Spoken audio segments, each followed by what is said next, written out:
This is Sports Charlotte, the podcast about sports in Charlotte. My name is Herb White. I'm editor-in-chief at the Charlotte Post. This is Cameron Williams, staff reporter at the Post.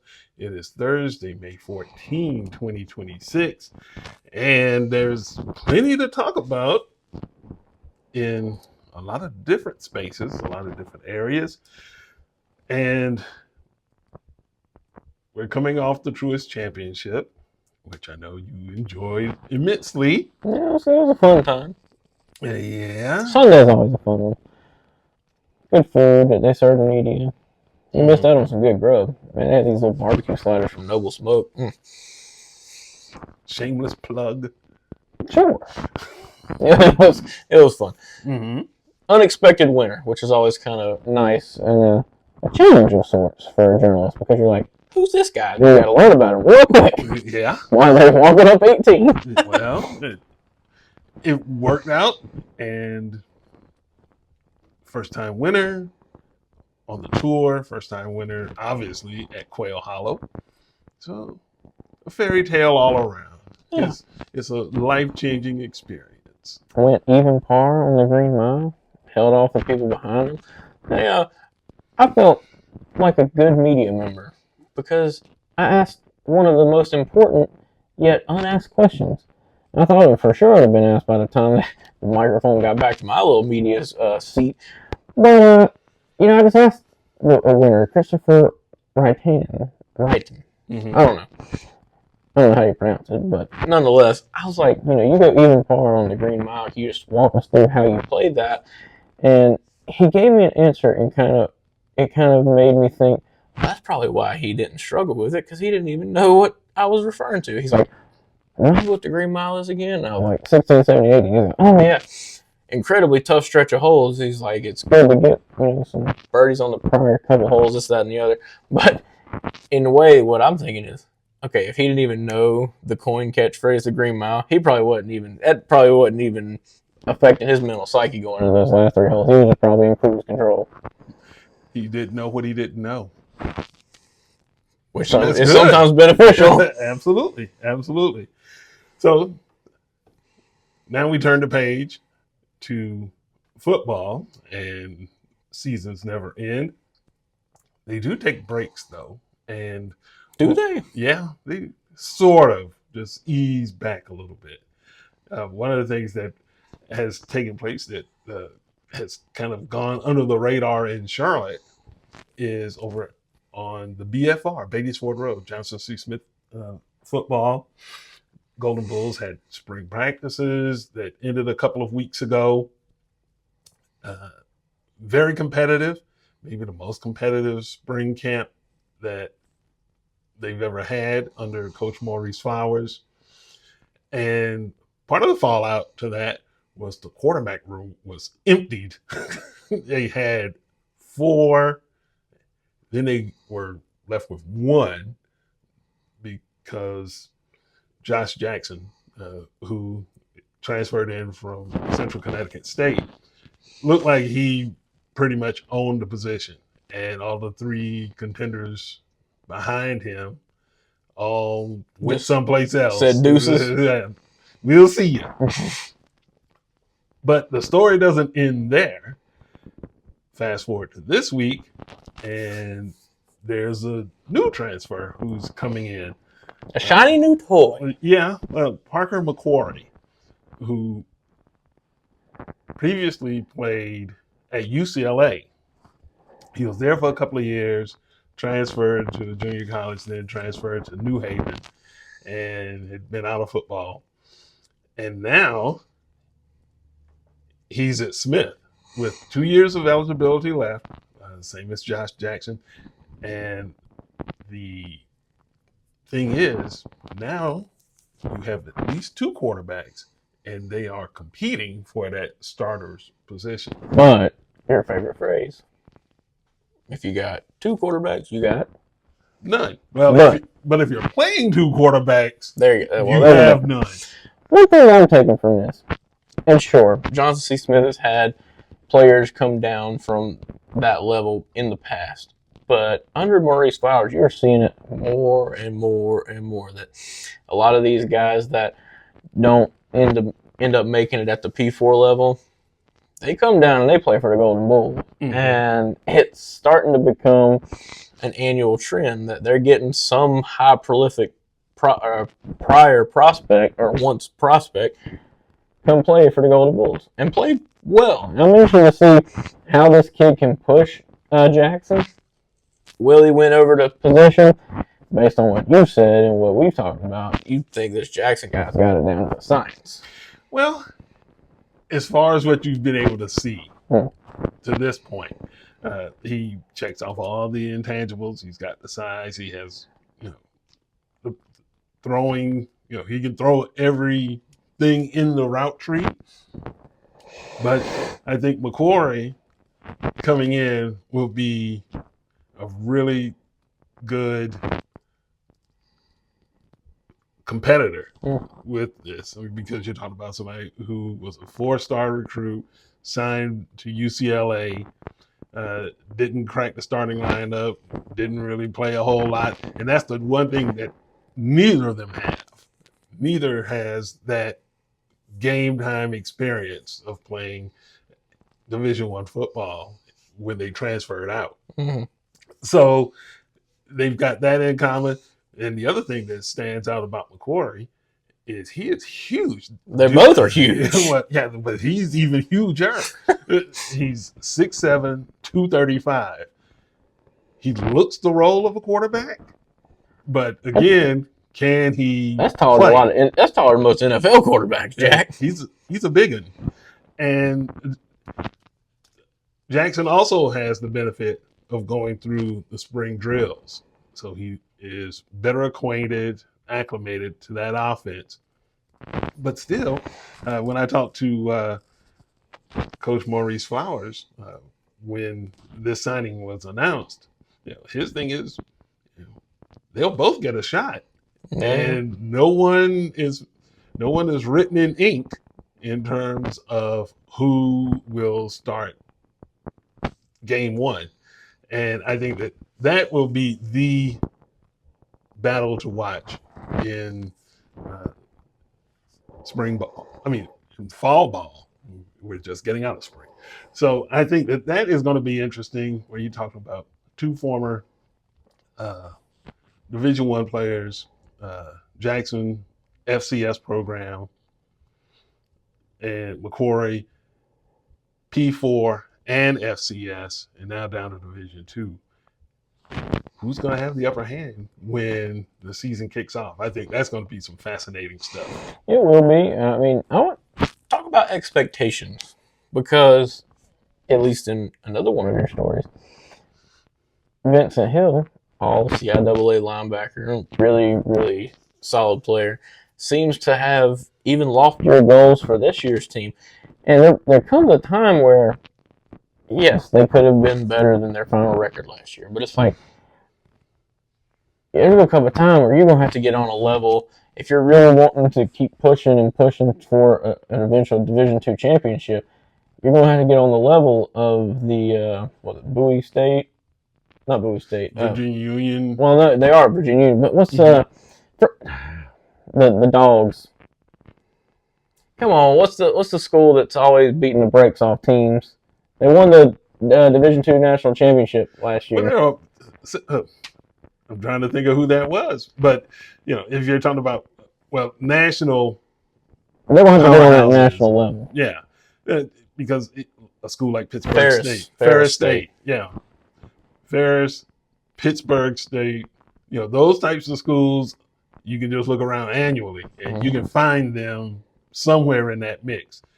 And this Benedict team, they start the season ain't no slouch. Well, no, because they also won a game in the D2 playoffs last year. And their quarterback from last year, Darius Ocean, who transferred from Smith, is no longer there. So they're breaking in a new quarterback. Smith's breaking in a new quarterback. So that will be a really interesting opening day game. But if you're Smith and you don't have that long history of being really good at football, all this stuff is new. And last year, they won the CIAA, which the school has done before, but it had been Long time ago. 55, 56 years previous. Getting to the playoffs was a new experience. Losing in that first round, well, It's a new that happens. experience. It's a new experience. One day I'm sure they don't want to have again this year. Yeah, and so now the next step is to win a playoff game. But then once you win that first one, you're going to want to win that second one. And And the try to third. string them together Yeah. and make a run. So to me, I think everybody understands that last year was good, but it wasn't good enough.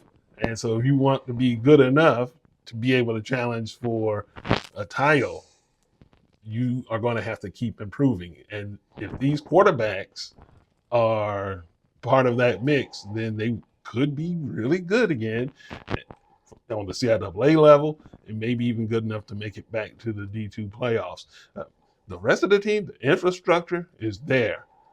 Defensively, they're one of the best in the country year after year throughout Flowers' tenure.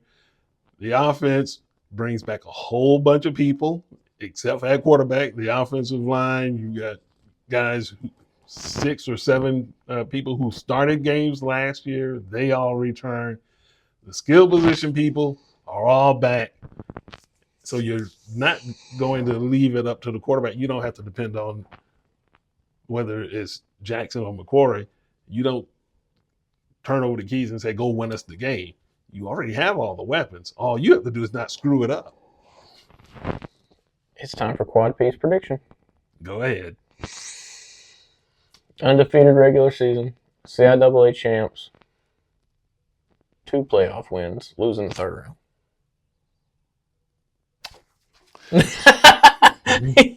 Oh, well, it's on. We're recording, so there you go. Well, I've earned my P back tenfold since the last time I and lost you can it. lose it again. I know, and you're going to hold me to it.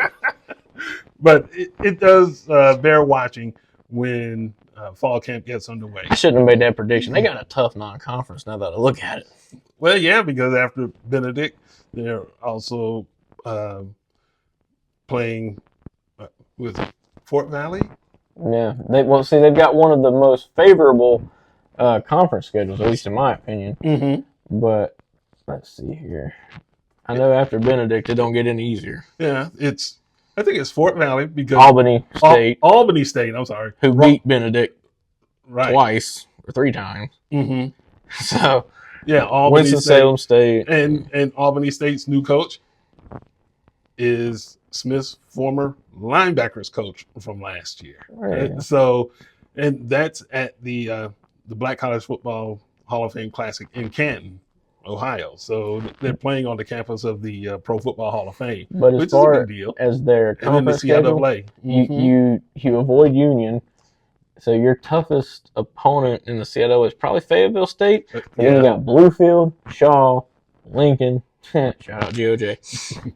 Bowie State, Virginia State, and Winston-Salem State. Well, they're towards the top. They're at the beginning. Mm-hmm. But them Blue Bears, Mm-hmm. the school that Maurice Flowers will not name. So Yeah. So I think that if they can get through those first couple of games without a whole lot of damage, 1-1. they set themselves up. I can't do undefeated. I'm gonna have to retract. Oh no! I can't have to retract. I don't know how they're gonna go 2-0 in those games. That's a tough way to start the season. A team that's 10-3 and a team that was 11-2 or 11-3 last year. Yeah. Whew. But again, you're gonna learn a lot from those first 2 games. You're gonna learn, and if you can get out of that 2-0. Are you going up to Canton for that game? At these gas prices, or jet fuel prices. Have Gerald fly us. Just send us both up there. Just payroll deduction. His favorite phrase. Ooh. Anyway, sticking to the football theme. Yes. Charlotte-Mecklenburg coaches are fed up. Mm-hmm. I'll put it bluntly. It's time to reevaluate their coaching stipend, and that's coming from me. we're talking about there has been over a 30% increase in cost of living in the last 8 to 9 years since the last bump in pay stipend has happened from CMS. Mm-hmm. They're still making right at $5,000, but that doesn't include spring workouts. It doesn't include summer ball. It doesn't include fall camps or practices leading up to the season. It doesn't include playoff pay if you get there. Which I talked with Coach Kennedy Tinsley of Mallard Creek, perennial playoff team. They're always in the mix. He don't get paid those first few weeks of the playoffs, and then if you were to make a run to the state championship, he wouldn't get paid from the end of October as far as extra coaching money. He'll get paid his teacher salary, but you don't get paid to coach. All those extra hours of practice from the end of October all the way through the second week of December now is when the state championship's in. That ain't right. I agree. And this week, the North Carolina General Assembly has looked at its budgeting situation and decided they want to give all the state's public schools teachers pay raises, and that's great. I'm sure no one will look at that and say, I don't want that raise, take it back. But coaches are different. So while these coaches may get some extra money as teachers, they're still putting in those hours. And I mean hours.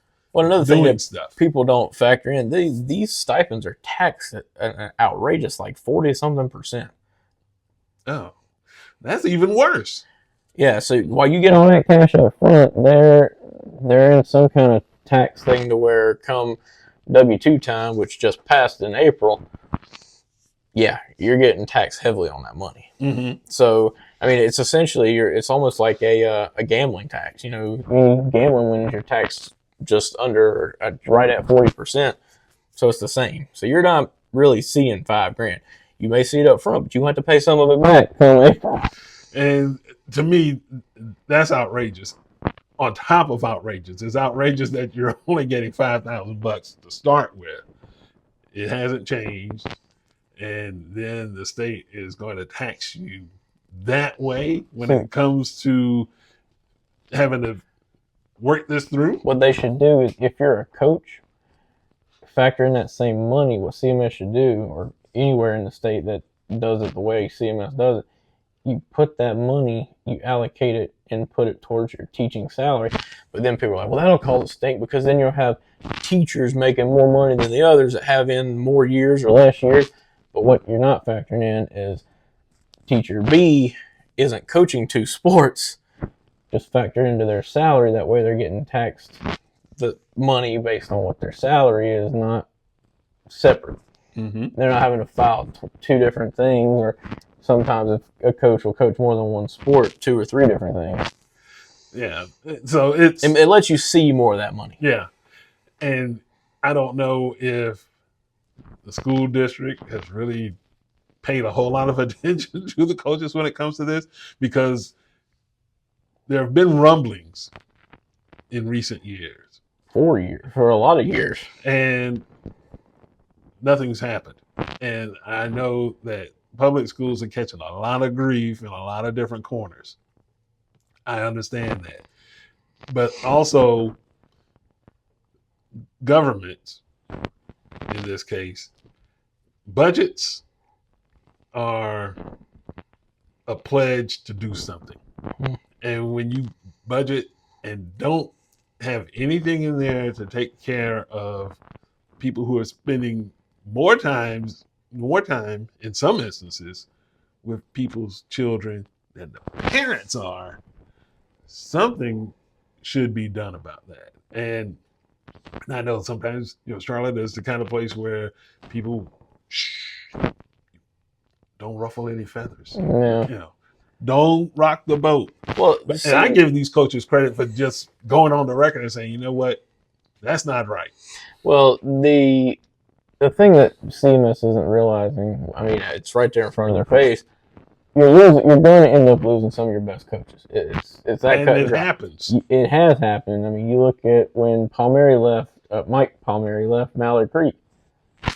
Won, 2 or 3 state championships with the Mavericks, and then he gets a nice offer to head elsewhere, and he's like, well, I mean, if I'm not going to get any kind of boost here, I mean, yeah, the winning is great, but I mean, sometimes you have to think of your family, and you have to think of, your kids' future and what that extra income would do to help better that. And I mean, you can't blame him.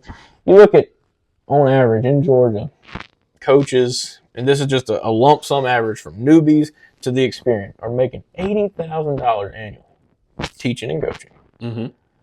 But then you got top tier coaches that are coaching at some of the premier programs like the Bufords and the Carltons, for example. Coaches, or the state's highest paid coach, is making $219,000. That's better than some lower level college coaches. That's more than most of these executives in CMS, because there were 22 executives in CMS that made over $200,000. Meanwhile, you got teachers that are struggling to get by, and then you got coaches that are barely getting funds. So yeah, it was great to have Jupiter Wilson and Kennedy Tinsley, make their voices known in this. And for Jupiter, man, at Garinger of all places, he's having to come out of pocket for a lot of stuff. And you also have to factor in that there's a disparity in terms of the support that these coaches are going to get from their campuses. Because some have booster clubs that do pretty well, and then you have other campuses. What booster club? That kind of thing. Well, and Jupe's in a situation too where it really must just be a calling type of thing to coach at a place like Garinger, where you're going to get less as a coach coaching in CMS.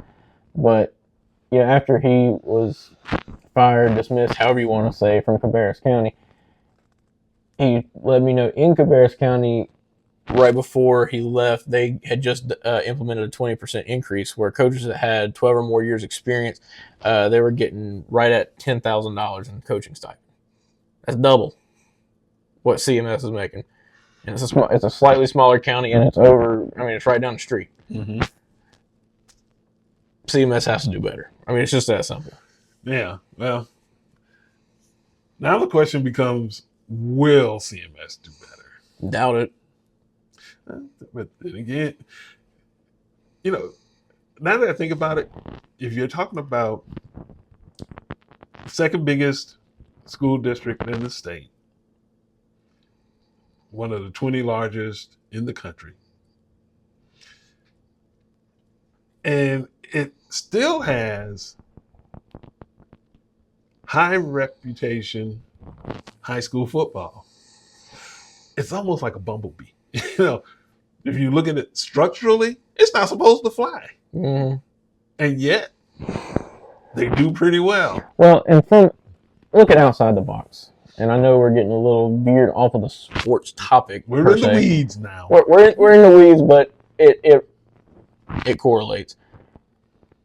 CMS, they say they're losing teachers left and right. We need teachers. Well, you're not paying the ones you got.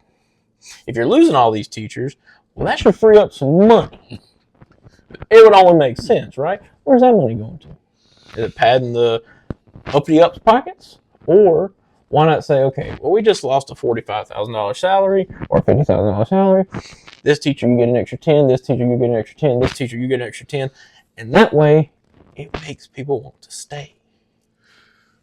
Only one thing with that, if you're talking about teachers, those teachers have classrooms. And CMS already has a crowding issue.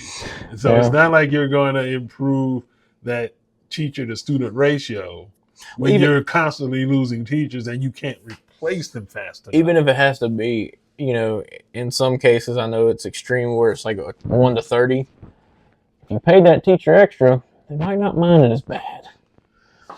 But they're having to teach that same amount of kids on the same salary they had a classroom of 20 on, and it's like now it's like more work as far as grading, as far as just instructing in general. The discipline part of it. Yeah. So it's a whole big mess, but I think there are things that could be done from a county standpoint, and this is our way of at the Post trying to fight for what's right, so to speak. Well, and Raleigh could help. Yeah. by putting more money into teachers' pockets. So, that $5,000 in terms of stipend, That's a city or it's a small county. drop in the bucket. But if Raleigh is putting more money into teachers' salaries, that $5,000 is more like, oh, okay, well, that becomes a different matter as opposed to I can't sustain with it the way it is. At least, and this is my opinion, at least do something for the summer where you get a little bit of extra boost in the summer, because you gotta think, at places like Garinger, the Gatorades and stuff that they provide in the summer, that's probably coming out of Juke's pocket. Mm-hmm. So just stuff to help provide for the summer activities, the training. If you make the playoffs, I know even Juke and I talked about Garinger some steps away from that part of it. But in Tinsley's case, if you're making the playoffs, give them an extra $200-300 a week for every week you advance in the playoffs. Something to help, because the gas to fuel the buses ain't free, and I've heard It's going stories. to get worse. Well, I've heard stories of coaches having to come out of pocket for that. School's not even filling up their activity buses. That's supposed to be county, is it not? Yeah. They'll get to the school, and all of a sudden they look and they're just past empty. I've heard the stories. So there's stuff that could be done. But we're rambling. We got one more topic, but CMS, try to do a little bit better. That's our that's what we're imploring y'all to do. It's your exhortation for the day. Yeah, there you go. But to round out old sports Charlotte, the Hornets, Mm-hmm. did they get screwed again? No. What, you keep saying that. No. But look at how many times in the past they have had some of the best odds to get the number one pick, and they have yet to get it. Well, this time they didn't. But so that should be my point. It should be the reverse. They should have the worst chance to get the number one pick, and they should pick in the top 3. But nope, 97.6% chance to get 14, and my golly, they got 14. It's terrible. It's like Charlotte can't catch a break. And We're supposed to get Wembanyama. We got Brandon Miller. Not that bad of an it's option, not- but it's still not Wembanyama. Yeah. Well, as a consolation prize, you could do worse. Yeah. This year, Supposed to get the number one. Well, it was them and Golden State supposed to get the number one pick. Minnesota got Anthony Edwards. I'd rather have Edwards than Ball. I'm just saying. well, and this year, this previous season, Conconipple was there at number 4, and they did pretty well with him. Yeah, but even so, we had better odds to get the top pick than Mavericks. Hello, inside NBA job.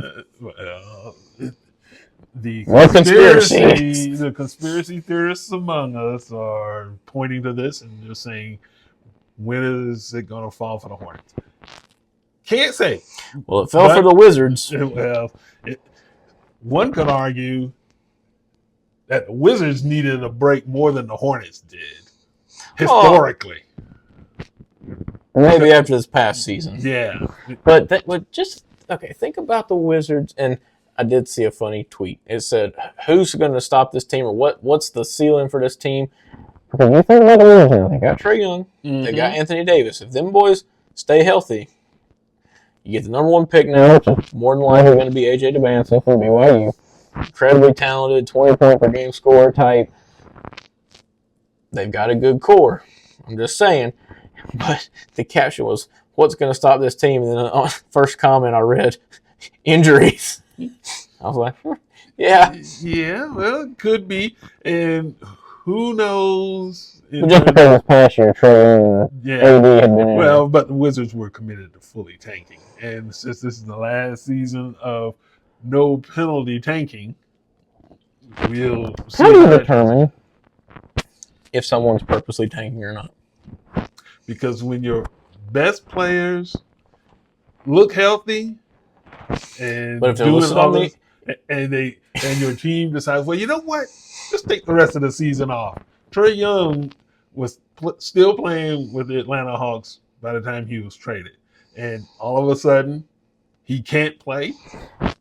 But if he's listed on the injury report, if he's you can't be listed on a team injury report and have not seen team doctors. Now, whether they're wanting to fudge those reports or not, conspiracy. But again, if you have a medical, not diagnosis, but what's the word I'm looking for? I don't know, but if you have injury status, mm-hmm.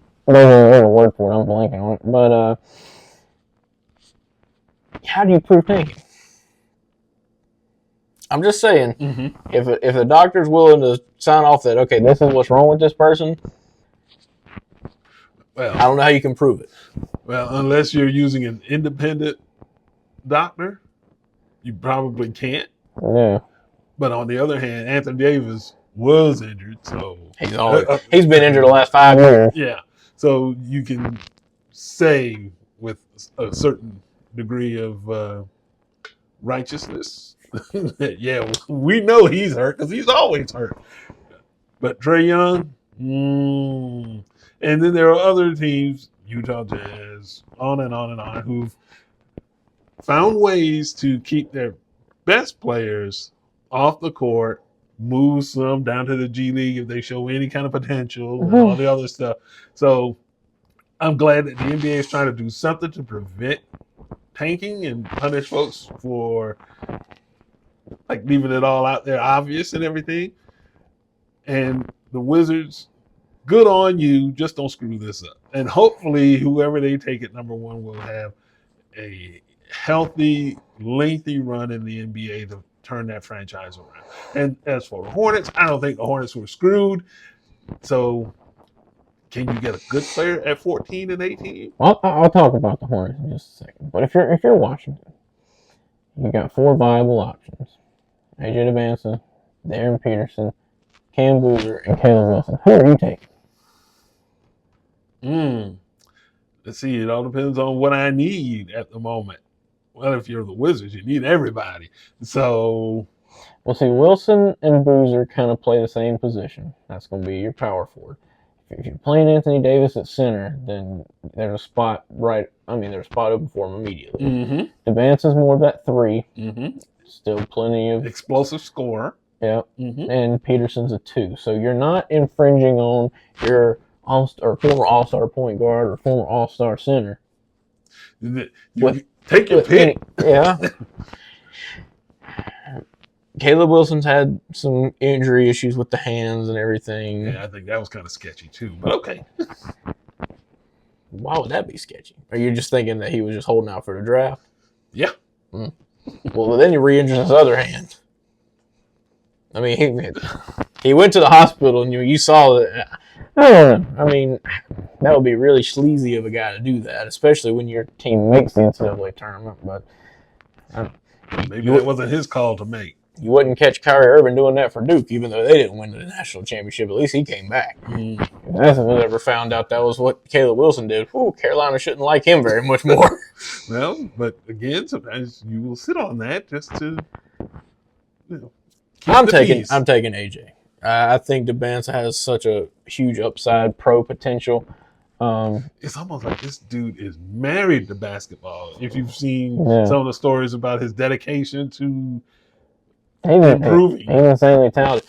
And watching some of the combine highlights, man, Cam Boozer has really jumped off the page.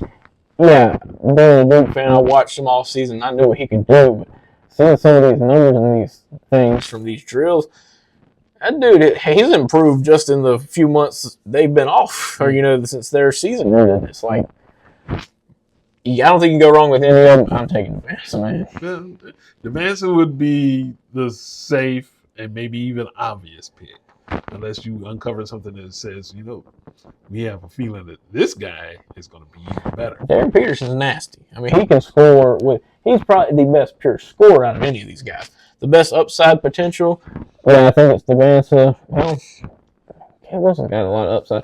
The sure thing, like what you're going to get every game is the Cam Boozer. I mean, I think he's going to be consistent. I think his ceiling is a lot closer than his floor right now. I think he's like right there.